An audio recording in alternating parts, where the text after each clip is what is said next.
Have you ever walked into a room, seen that telltale mess, and then looked at your dog, who immediately drops their head, tucks their tail, and gives you those big, sad eyes? It's the classic guilty dog look, isn't it? We've all seen it, and our first thought is often, "Oh, they know they did something wrong. They're so sorry." But are they really? Are our beloved canine companions truly capable of feeling guilt and remorse in the same way we do? Or is there something deeper, and perhaps even more fascinating, going on beneath that adorable, apologetic facade? Today, we're diving deep into the heartwarming and often misunderstood world of canine communication. We'll explore what that guilty look really means and how our dogs truly express their version of, "I'm sorry." Get ready to understand your furry best friend on a whole new level. Canine emotional sensitivity. Dogs are truly remarkable creatures, especially when it comes to their emotional intelligence. They possess an incredible sensitivity to human emotions, often picking up on our moods before we even fully recognize them ourselves. It's one of the many reasons they make such wonderful companions. Our dogs are masters at reading our cues. They pay close attention to the subtle shifts in our tone of voice, the way we hold our bodies, and even the expressions on our faces. They absorb these signals like sponges, constantly learning about our emotional states. However, it's important to remember that dogs don't possess a human-like moral compass. They don't inherently understand concepts of right or wrong in the same complex, abstract way that we do. They don't sit around pondering ethical dilemmas or feeling true shame over a past transgression. Instead, what we often interpret as guilt is actually a dog's reaction to our emotional cues. They notice when their owners are upset, angry, or disappointed. Their guilty behavior is often a response to our reaction, rather than a deep understanding of their own misdeed. The nature of canine guilt. When we talk about canine emotions, science tells us that dogs definitely experience primary emotions.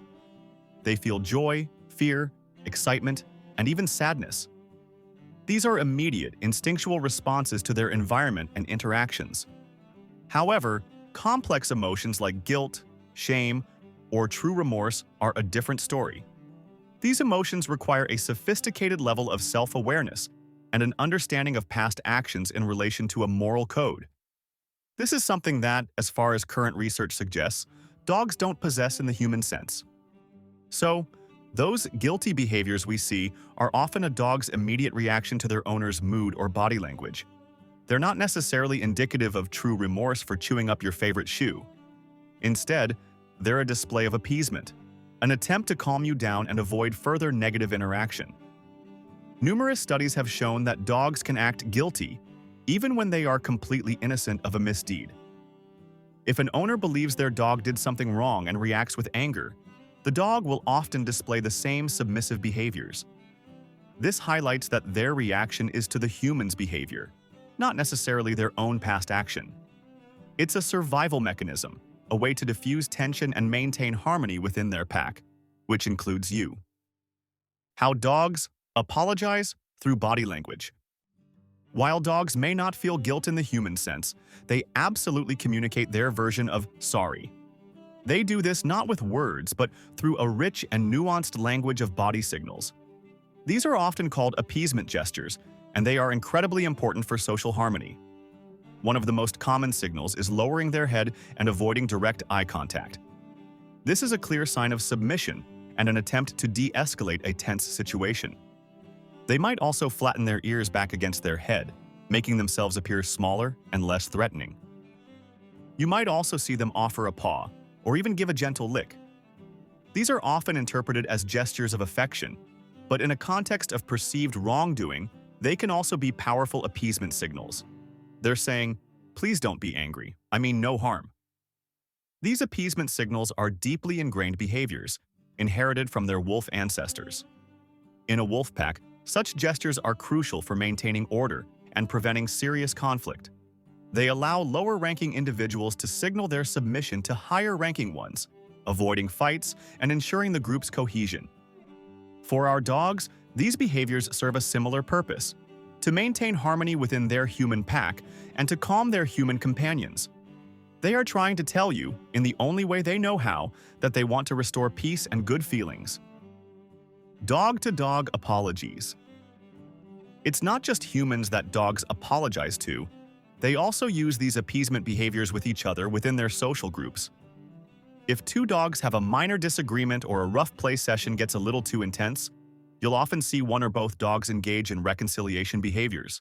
They might use submissive postures, such as rolling onto their belly and exposing their vulnerable underside. This is a clear signal of trust and submission, indicating they mean no further challenge. It's a way of saying, "I acknowledge your dominance, let's be friends again." Another common reconciliation behavior is mutual licking, especially around the face. After a brief spat, dogs might approach each other cautiously and then begin to lick each other. This helps to release tension and re-establish their social bond.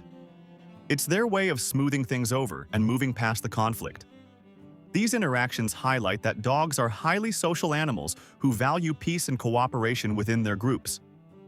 Their apologies are not about moral guilt, but about maintaining strong, positive relationships and avoiding conflict. How humans can apologize to dogs. Just as dogs are sensitive to our emotions, they are also incredibly receptive to our apologies. While they won't understand the words, "I'm sorry," they will certainly understand the sentiment conveyed through our tone and body language. Apologizing to your dog can help rebuild trust and strengthen your bond, especially after a misunderstanding or if you've accidentally upset them. When you want to apologize to your dog, use a soft, gentle voice. Avoid any harsh tones or loud noises that might further startle or upset them. Your voice should convey warmth, reassurance, and affection. Combine your soft voice with gentle physical contact. Offer a slow, reassuring hand for them to sniff, then follow with gentle petting. Stroke their fur calmly, perhaps behind their ears or along their back in areas they enjoy. This physical comfort helps to convey your positive intentions. It's also important to give your dog space if they need it. Sometimes, after a stressful event, a dog might need a moment to calm down on their own. Respect their need for distance and allow them to approach you when they feel ready. Rebuilding trust is a process, and patience is key. An apology from a human to a dog is about re-establishing a sense of safety and security. It's about letting them know that everything is okay and that your bond remains strong and loving. Common mistakes. When scolding dogs. Understanding how dogs perceive guilt is crucial for effective training and building a strong relationship. One of the most common mistakes owners make is delayed punishment. If you come home hours after your dog chewed something, scolding them then is confusing and ineffective. They won't connect your anger to an action from hours ago. Another harmful and outdated practice is rubbing a dog's nose in their messes. This method is not only ineffective but also incredibly damaging to your dog's trust and confidence. It teaches them nothing about appropriate behavior and can lead to fear and anxiety. Dogs learn best through immediate consequences and positive reinforcement. Instead of punishment, focus on positive reinforcement for desired behaviors. When your dog does something right, reward them immediately with praise, treats, or affection. This helps them understand what you want them to do and encourages them to repeat those actions. Timely redirection of unwanted behaviors is also crucial. If you catch your dog in the act of doing something you don't want, immediately redirect their attention to an appropriate alternative. For example, if they're chewing on furniture, offer them a suitable chew toy instead. This teaches them what they can do, rather than just what they can't. So, while our dogs may not feel guilt in the complex human sense, they certainly communicate their version of remorse or "I'm sorry" through their loving behaviors. They express themselves with their entire being, their hearts, their bodies, and their unwavering devotion to us.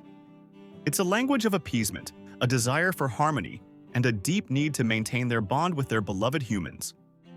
Understanding these subtle cues allows us to build an even deeper, more empathetic relationship with our canine companions. It helps us to respond to them with patience and understanding, fostering an environment of trust and love.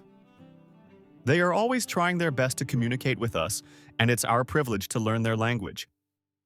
We'd love to hear your stories. Have you ever witnessed your dog's unique way of saying "I'm sorry"? Share your heartwarming anecdotes in the comments below. Let's celebrate the incredible ways our dogs communicate their love and desire for peace. If you found this video insightful, please give it a thumbs up, subscribe to our channel for more educational content, and most importantly, go give your amazing dogs an extra cuddle today. They deserve all the love and understanding we can give them.